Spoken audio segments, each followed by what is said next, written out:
Ladies and gentlemen, welcome to the Bullpen.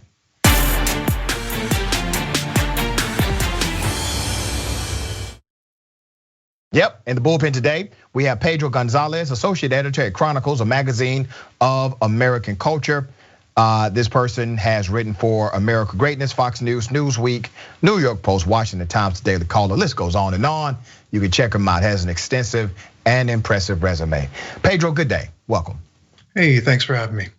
We're going to chop it up about the Rittenhouse case, which is a hot topic at the moment, hot button issue, and also criminal justice as a system.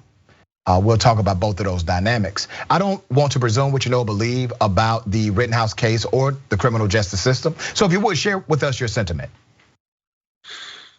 I think my sentiment is nuanced, we'll say that. Okay. On the one hand, I have written extensively about the problems of the surveillance and the security state.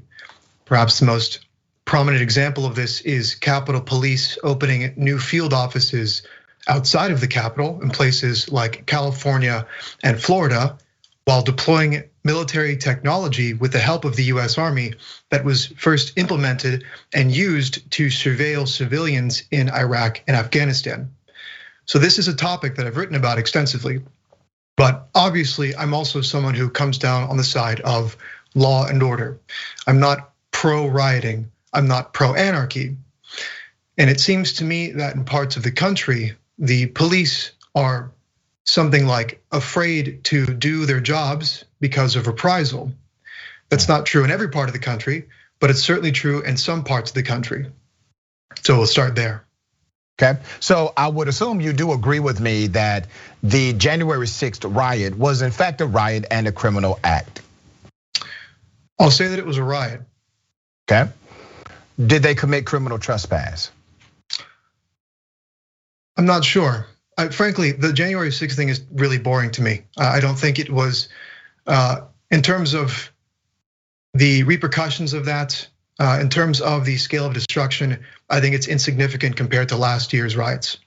Okay, but I am going to ask you anyway, even if it does bore you, Pedro.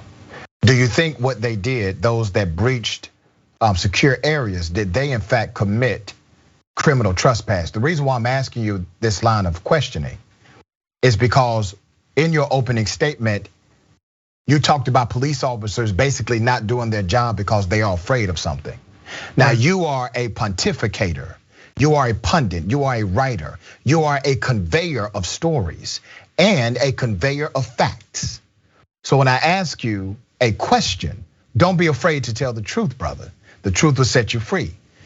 On January 6th, did individuals commit criminal acts? I will start with criminal trespass. I can't give you a straight answer because this is not a straight question. There is evidence that police malfeasance may have actually resulted in that riot, like it has elsewhere in the country. So I actually think this is not a yes or no question. Do you think anyone committed the crime of destruction or destroying property? Sure. Okay. Do you think that people committed the crime of assault on other individuals, in particular, Capitol police officers who have testified to that fact? Sure. Okay, so there were criminals, people committed criminality on January 6th. So we got that clear. Let's talk about the Capitol Police because you brought them up. I understand, I'm not a police state guy, okay? For obvious reasons. Hasn't always worked out for people in my community. Over policing is the prerequisite in the criminal justice system for a whole lot of discriminatory actions that have been taken against people of color. So I understand what you're saying. I do think it's important to note that the Capitol Police are not the police for the Capitol. They are federal police. And their jurisdiction by way of statute is federal. So when they open up an office somewhere in another state, it's not as if there's some contradiction with a statutory dynamic. They are federal police. When we discuss the Kyle Rittenhouse case, just generally, just as a narrative, there's this strong sentiment, especially among conservatives, that Kyle Rittenhouse was simply an individual who wanted to protect property and was defending his life, and that's why he killed 2 people and almost killed a 3rd. Do you agree with that narrative, or is there nuance in that narrative to you? The basic narrative that Kyle acted in self-defense, yes, I agree with that. Do you think he was in lawful possession of the firearm? Yes. Okay, tell me why. Because it was not a short-barreled rifle, and in Wisconsin, the statute only applies to rifles that have a certain barrel length. Kyle's wasn't. That's why that charge was dismissed by a judge. Let me read to you the statute. This is Wisconsin State Law 948.60 2A. It states, any person under 18 years of age who possesses or goes armed with a dangerous weapon is guilty of a Class A misdemeanor. The statute itself actually does not determine what that dangerous weapon is. The statute says, as I just read to you. So let me ask you, was what Kyle Rittenhouse had in his hand, was it a dangerous weapon? No, this is a misdirection. Look, the judge made a call. It's a direct question to you, sir. No, it's not. It's not a direct question. The judge dismissed the charge because there's a statute that says clearly that whether or not an 18-year-old can have that type of weapon. I just read the statute to you. What? So I just read the statute to you. Then you're omitting the clause. It's irrelevant. Look, I don't have the statute in front of me, but it's irrelevant if you don't want to read it. The judge made a call based on the letter of the law. It wasn't a short-barreled rifle, then the charge is dismissed. It's that simple. If you don't like it, pass a law to change it.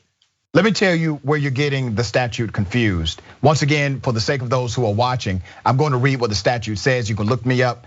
948-60 2A states, any person under 18 years of age who possesses or goes armed with a dangerous weapon is guilty of a Class A misdemeanor. There is no debate that Kyle Rittenhouse was 17 years of age when the killings and attempted killing took place. There's no argument about that. There's no argument about that whatsoever. Now, the part that you're getting mixed up here is talking about the size of the weapon, right? Well, in the interpretation or the statutory clause beyond that, it's talking about for hunting purposes, specifically for hunting purposes. So one could definitely argue that if Kyle Rittenhouse was hunting, that's the reason why he was asked by the prosecutor, did you plan to hunt with the weapon? If he was hunting, then maybe there's some wiggle room here as far as who can have authority or oversight over the young man. The killer, Kyle Rittenhouse, did not get that gun in order to go hunting. Do you not find it ironic that the person that illegally got the gun for him has been charged with 2 felonies? I find it strange that you're trying to make an argument that is clear-cut self-defense, a minor who defended himself against a convicted pedophile who anally raped 5 little boys, and a repeat domestic abuser who held family hostage with a knife, and Gage Grosskreutz, a member of a paramilitary organization that tried to execute Kyle Rittenhouse. You're trying to reframe this into an argument over the interpretation of the First Amendment and whether one can actually defend themselves when their life is at stake. That's not the argument. And yes, Pedro, it is. I'm glad it's you brought the all argument. of that up. You're trying to read this hunting argument into the basis of the First Amendment, which is whether or not. So are you saying that Kyle should have just, oh, I'm sorry, I'm illegally in possession of this rifle, I'll just put it down and allow these people to kill me? Is that your argument? Let me answer that question, and I will answer that question directly. And let me remind you that all that you have said about the victims, if true, think about this, Pedro. There are records. Think about this. They're convicted. That means that in your world, people that have prior bad acts deserve to die. No, in my world, when a pedophile tries to wrest a rifle from a kid who's retreating and doing everything he can to de-escalate the situation, when a pedophile tries to physically assault a minor, that minor has a right to kill them. So is he a minor or an adult? But Pedro, I get what you're saying, but let me just put some clarity here. Those individuals should have exactly what Kyle Rittenhouse has right now, and it's called due process. But due process was taken away from them by a 17-year-old who decided to take the law in his own hands. They forfeited it when they tried to kill him, as he was trying to turn himself into police. That's what Anthony Huber did. He hit him with a skateboard, knocked him down. Kyle Rittenhouse gets kicked in the head. Pedro, Anthony Huber hits him twice. Are you aware what of do you want? Do you want these people to lay down and die as their city's being burned? If you want to be angry at somebody, Pedro? Be angry at the state government. Okay, Pedro, do you agree with Rittenhouse that he was there in order to protect property? Yes. Okay, are you aware that it's also statutory law in Wisconsin that it is illegal to use deadly force in the protection of property? Did you know that? When he was attacked, was he protecting property or himself? When he was attacked, was he protecting no, it's a simple question, answer it. Was he protecting a car wash or was he protecting himself from someone who was trying to disarm him, who had told him, I'm going to cut your heart out, I'm going to kill you? Let me tell you what I've learned, and listen, I'm just a second-year law student, but something I learned. I'm not a law student. Okay, something I learned about the law. If you have a weapon, number one, if you have a weapon illegally and you go into a contentious situation and you provoke others and you are attacked or someone tries to disarm you because you have illegally armed yourself, you cannot then yell self-defense. Rittenhouse was trying to put out a fire. Hold on, extinguishing a fire is provoking others? That's what he was doing when Joseph Rosenbaum charged him. Okay, Pedro, think about it. Is the new normal now, I want you to really think about this. If I'm not supposed to be in possession of a firearm and I go get one and I go into a contentious situation and I have my firearm and somebody tries to disarm me, I'm not in lawful possession of it, and I kill them. Is that now the new normal? Should there be any penalty, repercussion? How do you feel about Gage Grosskreutz, who was also illegally in possession of the handgun that he tried to kill Rittenhouse with? Because he had actually been arrested for being intoxicated while brandishing a firearm. Why isn't that a talking point? Bring to your attention a guy named Ronnie Purvis. Ronnie Purvis had a firearm inside of a mall. Ronnie Purvis used it in order to kill an individual who attempted to attack him inside of the mall. Witnesses galore. Ronnie Purvis is a black male. Ronnie Purvis was arrested and prosecuted for manslaughter because even though the prosecutor said clearly this was self-defense, Mr. Purvis had no right to that gun in the first place because Mr. Purvis was a convicted felon and he got sentenced to 15 years. Okay, you didn't answer the question about Gage, you just gave this other example. And I can give you a counterexample of a man named Jake Gardner, a white man who called the police because BLM was tearing up his bar. And when he got attacked, after he and his father were attacked, knocked to the ground several times, he fired a shot over his shoulder that killed the guy that was trying to choke him out. A prosecutor initially declined to file charges because it's cut and dry self-defense. BLM bucks the system, demands a grand jury and a special prosecutor. Jake Gardner, without any new evidence, goes from a self-defense case to 4 felonies, and he ends up killing himself because he lost faith in the justice system. So, I mean, we can do this all day, give counterexamples of this, but you didn't actually answer the question about Gage Grosskreutz. Do you think he should have been there with a weapon? He was out of state, by the way. If there is any person who is unlawfully armed, they should not be unlawfully armed. That's period. There's no debate with me about that, none whatsoever. I have a different take on this than you do. I think Kyle Rittenhouse and his state of mind should be front and center in this case. The judge has kept it out. But you know and I know that 15 days before he killed those 2 individuals and tried to kill a third, he said on the video to those who were running out of a store, he wished he had his AR so he could kill them, right? So he could shoot at them. Does that not say murder to you? When you actually consider what happened that night and the fact that in both instances, in the first instance, Joseph Rosenbaum had already threatened to kill him several times, and Kyle Rittenhouse didn't act on that impulse that you just laid out here. And in fact, he tried to run away from Joseph Rosenbaum. Same thing with Anthony Huber. He was trying to turn himself into the cops. He got hit 4 times before shooting Anthony Huber. 3 times by him, and then once by some random person, and only then did he pull the trigger. So your argument about intent falls apart when you actually consider that Rittenhouse did everything he could to de-escalate the situation. The fact is that he's white. That's the basis of this whole lynching. Pedro, oh, come on, man. Now you are assuming the reason that I believe Kyle Rittenhouse is a killer. You should know better than that. I think he's a killer because he said 15 days before the killing that he wanted to kill. What he said is irrelevant. What did he do? Wait a minute, how in the hell is somebody saying, I'm going to murder someone? How in the hell, hold on, Pedro. How is that irrelevant when someone says, I'm gonna murder this person, and then they end up doing it? And then miraculously, he doesn't actually act on it. He tries to disengage and turn himself into the cops.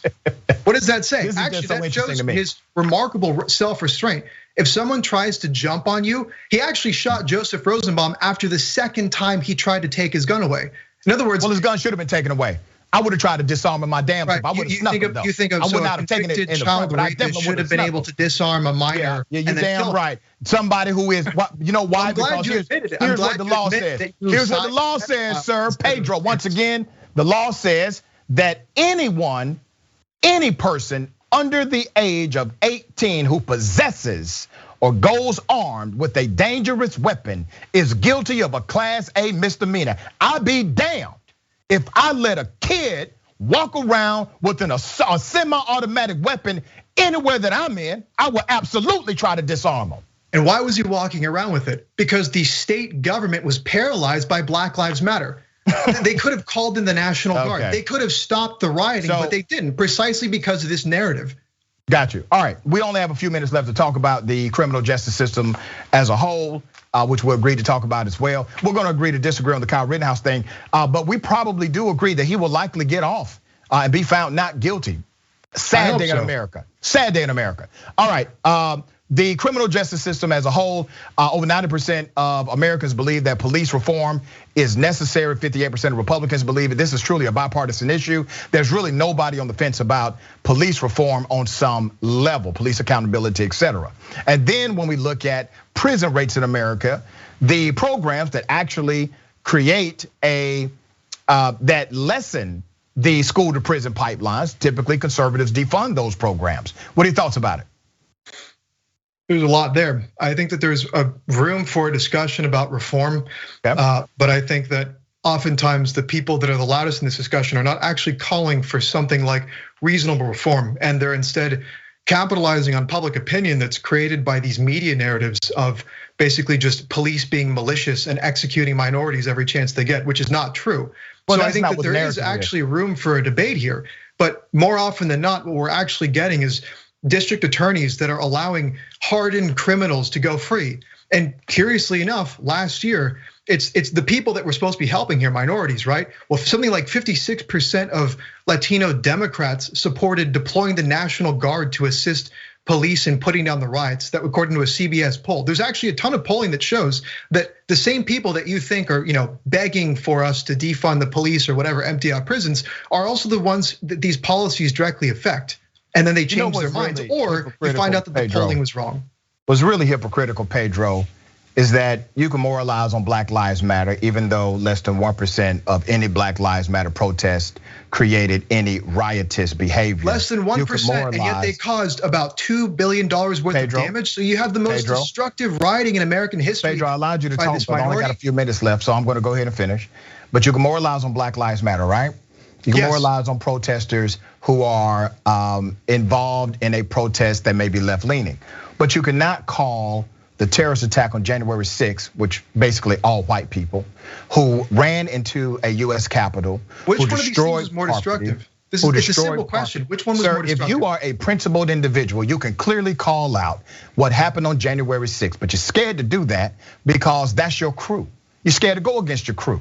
You know good damn well what they did was criminal. I can say that they were both criminal acts, but the idea that these are the same is absurd. The amount of people that were killed as a direct result of BLM riots, the amount of damage that was caused as a direct result of BLM riots, which by the way destroyed these middle and lower class communities. Name me a Black Lives Matter protester, a Black Lives Matter member that killed somebody. Name one. Sorry, are you saying that everyone who was name a Black Lives Matter protester that killed somebody? Name one. So all of these dead bodies at BLM protests. Name one. The dead body that was found inside of Black Lives Matter member, Wisconsin, did that just spontaneously combust? I'm asking a direct question. Name one person that a member maybe of Black the fact Lives that we're not actually arresting BLM protesters who it's the state again. It actually shows that your argument is completely bogus. There's a two-tier justice system in this country, and BLM has institutional support, whether you want to accept it or not. How many Capitol protests? So now, wait a minute. So black people, $10 billion. Wait a minute, Pedro. So you're saying on my show that black people are the ones who now are privileged in America. They receive special protection from the same police. Thing as all black people. That is absurd. Look, these organizations pulled in $10 billion. The organizers of Black Lives Matter, who gin up racial hate in America, What did they do with that money? You know how they didn't much give money, it back to black communities. They bought homes. Money. Wait a minute, I'm glad you brought that up. Since we're comparing money, how much money did these right-wing extremist groups that are run exclusively by white bigots make last year? How much? Was it 10 billion? 118 billion, sir. 118 billion. What are you even talking about? What numbers are you looking at? Sir, here's what we'll do. I want to send you all of these records because obviously you research one side and not the other. No. What? 100. Give me a group. Are you talking about like conservative organizations like the Heritage Foundation or something? Well, anything that's right-leaning and that is hilarious. You're literally just lumping in the Cato Institute, Heritage, like these lame organizations. They're now white supremacist. That is a joke. That's not an argument. Right-leaning organizations. I can tell you that Black Lives Matter affiliated causes pulled in $10 billion. Where did that money go? Why do you think that Black Lives Matter receives some level of special protection when they're literally fighting and advocating to make sure that there is equal protection of black and brown bodies in particular? Why do you think that they're out here protesting and going to jail? You're talking about a leadership structure of a Black Lives Matter organization. I'm talking about a movement for Black lives, which is different, even though they are similar in some aspects. So do the people that you're claiming to represent, do they benefit from having their communities destroyed and from being less safe? Sure. Once again, that's the false narrative. And Pedro, I hope I can engage in a sensible. False? Pedro, I hope I can engage in Did Kenosha get burned to the ground, yes or no? I hope I can engage in a sensible conversation or dialogue with you about that. The fact that you would bring up that somehow Black Lives Matter as a protest, a movement, an organization, that they are just committing destruction all across this country, that's a false narrative, brother. You know it. Less than 1% How is it false? of any. You actually haven't answered the question of these destructive rights. Sir, less than 1% of any of these protests that were affiliated with a Black Lives Matter movement ended up in any destruction of property. That is a fact. Less than 1%. That's a fact. Less than 1%. Okay. So a super minority caused about $2 billion worth of damage. I don't know where you're getting. I don't know where you're getting those numbers from, and I really don't care about those numbers. Look up. There's a report in Axios that you don't hijack a narrative that says the movement for Black lives is somehow a terrorist movement or a criminal movement or a destructive movement. It's a good movement. What happened on January 6th, as a movement doesn't actually serve anyone. It doesn't serve anyone except for the activists that benefit from it. Like these people are destroying communities, allowing murderers and rapists to go free from prison. It has benefited, brother. It has benefited me and my community because Black Lives Matter protesters in the city of Atlanta, they're the ones that made sure the city got all cameras for police officers, that now there is a duty to report unlawful behavior of cops. And if they do not, that cop can be arrested. Now there's a database affixed with the city of Atlanta for bad actors who are on the police department that citizens can see. Those things happen because of Black Lives Matter and the movement of Black lives in the city of Atlanta. And you have Black Lives Matter has also complained about the use of body cameras when they make people look bad. When they make felons look bad, actually. Pedro, the general population in America, I mean in Atlanta, they are for all of the policies that Black Lives Matter implemented in the city. So when you say they have not done anything, that's simply a damn lie. Look, I think we can separate police reform from the organizational structure of Black Lives Matter. That is an entirely separate discussion.